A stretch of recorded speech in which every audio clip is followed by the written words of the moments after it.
Solo la omnipotencia y el amor de Dios podía inventar la Eucaristía. Él instituye la Eucaristía para que todo ese amor se perpetúe. El amor infinito de Dios por ti.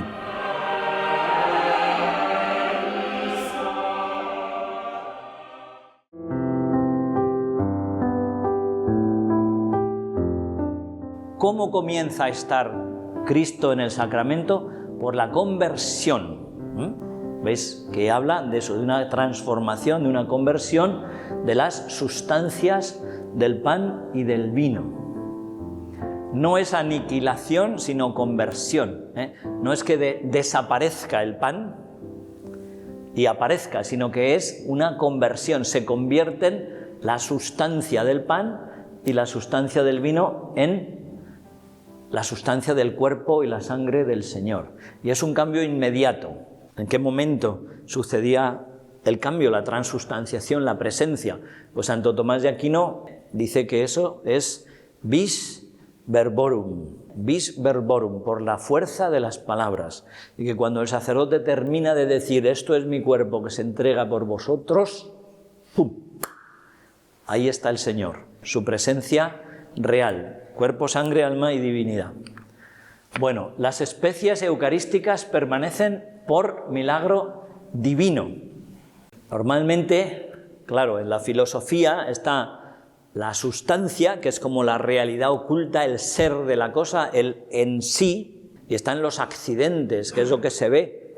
Entonces, los accidentes se sustentan, reciben su ser de alguna manera, son sostenidos. Se explica, como digo, hace un intento del modo de presencia, con esas tres palabritas que están ahí: transustanciación, concomitancia y unión hipostática. ¿Qué significa esto? Así lo explica él, o sea, como digo, es un intento de explicación. Primero, la transustanciación, pues es lo que estamos explicando. Por la fuerza de las palabras del sacerdote, que no es el sacerdote, sino que es Cristo, el sacerdote actúa in persona Christi. Entonces, por la fuerza de las palabras de Cristo, pronunciadas por el sacerdote, se produce la transustanciación. Cuando esto dice, esto es mi cuerpo, pues verdaderamente tiene lugar esa realidad, ese cambio. Entonces, ¿qué sucede ahí? Pues ahí la transustanciación. La sustancia del pan se transforma en la sustancia del cuerpo de Cristo. Entonces, eso está ahí. Pero claro, ¿qué pasa con la sustancia del cuerpo de Cristo? Pues entonces, él dice, está la concomitancia. ¿Qué significa eso, la concomitancia? Pues que hay una unidad en Jesucristo, hay una unidad en Jesucristo en todo su ser, de tal manera que donde se hace presente su sustancia de su cuerpo, no puede estar solo la sustancia de su cuerpo, sino que tiene que estar como Cristo todo entero. Entonces, por esa concomitancia, por esa unión, inmediatamente se hace presente allí su sangre y su alma, toda la realidad humana de Cristo. Y el tercer paso es que por la unión hipostática, sabéis que la unión hipostática es, hipóstasis es la persona. Entonces, la unión hipostática es cuando la persona del Verbo se ha unido a la humanidad, es el misterio de la encarnación. Se llama así técnicamente, unión hipostática. La persona del Verbo, la segunda persona de la Trinidad, se une a la humanidad en el seno de María, por obra del Espíritu Santo, y entonces pues se da esa unión sin confusión entre la humanidad de Cristo y su divinidad. Entonces, si por la transustanciación está presente la sustancia del cuerpo, por la concomitancia se hace presente toda la humanidad de Cristo. Y por la unión hipostática se hace presente también la divinidad. De tal manera que así explica Santo Tomás la transformación, el cambio que se está produciendo en el momento de la consagración.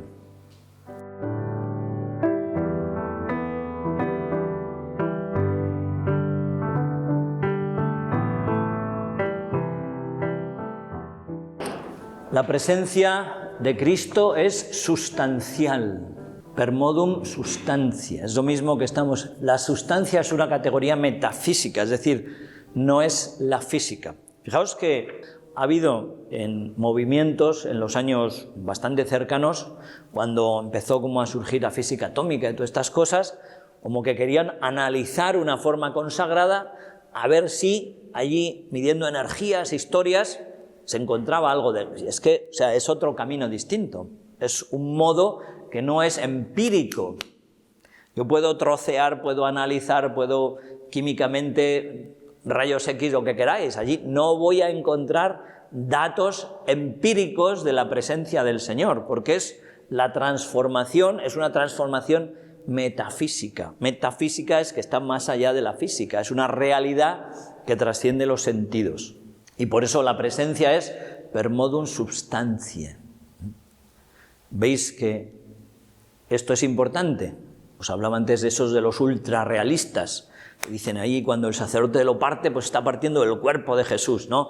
Y cuando lo comemos estamos masticando sus músculos. Pues no, no es eso. Es el Cristo, realmente el mismo que está en el cielo, el mismo que nació de la Virgen, el mismo que murió en la cruz, pero de una manera sacramental, distinta, real, pero distinta, y per modum substantiae. Su humanidad allí es invisible e intangible. Simbólicamente, el partir el pan está significando también el sacrificio. Pero no es que yo al partir estoy cogiendo las piernas de Jesucristo por un lado y sus brazos y su pecho por otro. Se comprende. Y además se sabe, como sabéis, que si yo lo parto en 200 trozos, en cada uno de ellos está Cristo entero.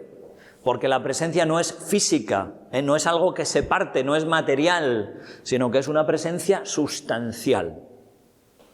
Y después, teniendo en cuenta todo esto, ¿cómo explica Santo Tomás el milagro eucarístico? Si se da, pues dice, lo explica de dos maneras posibles. Una, admitir cambios en los órganos sensibles, es decir, que Dios actúe sobre los ojos de la persona que va a recibir el milagro, de tal manera que no es que la Eucaristía vaya a cambiar, sino que Él es capaz de ver, aunque lo que hay en la Eucaristía no es físico. Y la otra manera es admitiendo cambios en las especies, que por milagro, lo mismo, aunque esa presencia de Cristo no es física, pues que las especies se transformaran de tal manera que dejaran percibir la divinidad.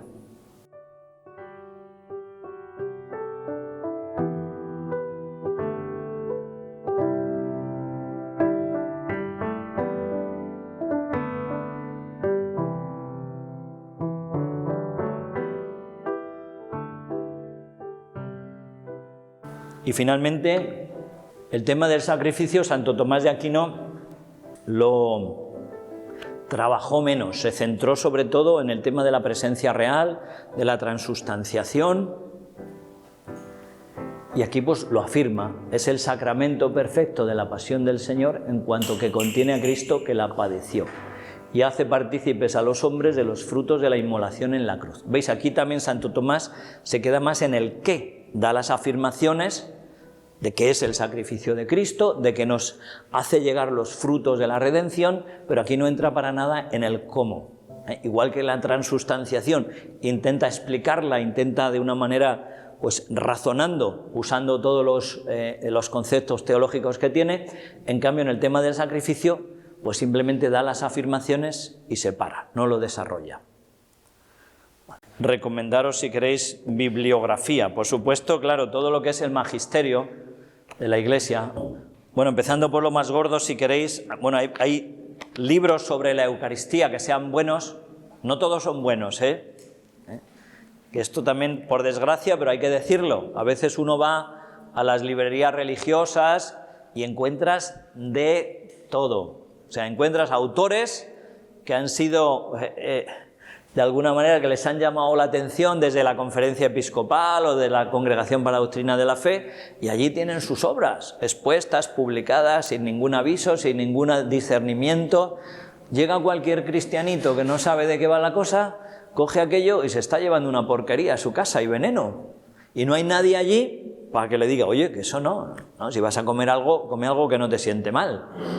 pues a veces en las librerías religiosas hay de todo. Entonces, mirad, pues os lo digo así, si vais a comprar algún libro, preguntad a alguien que os dé confianza, que sepa, un sacerdote, una religiosa, alguien que tenga una formación sólida, buena, y que os recomiende. No vayáis, no os fiéis de decir, librería religiosa, aquí todo es bueno. No. Id y preguntad a alguien para ir a tiro seguro, porque la lectura es muy importante. Como os digo, si uno no vas al Carrefour y te vas a llevar comida que está podrida. Tú ves algo podrido y dices, bueno, se lo coma Rita la cantadora, ¿no? Me va a hacer daño, yo que sé qué me va a pasar. Pues lo mismo pasa con la cabeza, no hay que meter porquería en la cabeza, hay que meter solo cosas buenas, sólidas. Bueno, pues libros sobre la Eucaristía, pues de José Antonio Sayés, por ejemplo, tenéis El misterio eucarístico, pues es un buen libro. Ángel García Ibáñez, La Eucaristía, don y misterio, del Opus Dei, está en EUNSA, publicado, y es muy bueno, es bastante completo y tiene pues un poco de todo, pero toda esta parte histórica que estamos viendo está muchísimo más desarrollada ahí, muchísimo más desarrollada ahí. Y después cosas más pequeñas, para que no os asustéis, porque a lo mejor esto lo veo y dice, joder, eso ya es muy serio. No, pues mirad, estos dos son pequeñitos, este es de Raniero Cantalamessa, La Eucaristía, nuestra santificación, está en Edicep. Y este es también muy bueno y tampoco asusta, Scott Hahn, La cena del Cordero, La misa, el cielo en la tierra. También este se funda sobre todo sobre la alianza, está muy bien escrito y os puede dar una idea para que os ayude también a vivir la misa. Esto está en Patmos, ¿vale? Y después siempre lo mejor de todo, pues es también el magisterio de la Iglesia que nos enseña con su autoridad.